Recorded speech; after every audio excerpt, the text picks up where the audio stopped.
You know, oftentimes, guys, there are problems with mob grazing that we don't hear a lot about.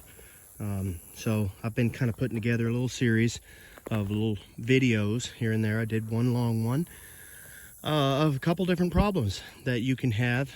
Some of them have solutions and some of them don't.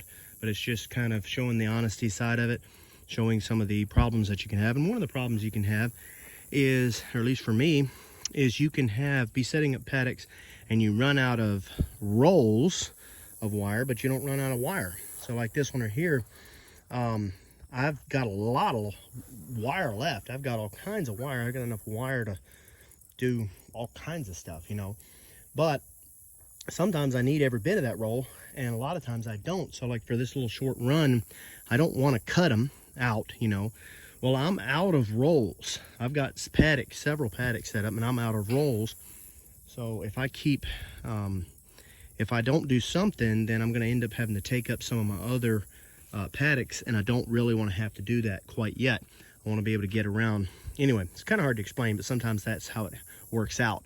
So that's kind of a problem. So for this, I actually do sometimes have a solution. I'm going to just take and run here and then actually go and run that way. It seems like a fairly easy solution, but I'll run that way and then back down and create a paddock out of one whole run. It's fairly common. A lot of people do that, so there's nothing new to that. But anyway, what I find sometimes is the issue is I've got all this hard fence, and a lot of times I've got a clip to it. So I find that this is pretty convenient, pretty easy. A lot of times I can do this up against a tree. Sometimes I don't have to worry about grounding out. That way I can come and wrap around my corner, around my plastic post, and create kind of an anchor point. Rather than trying to go get a clip and put it on there or something like that, I can just put that there real quick and then clip that in just like that. Or I can do that to a barbed wire.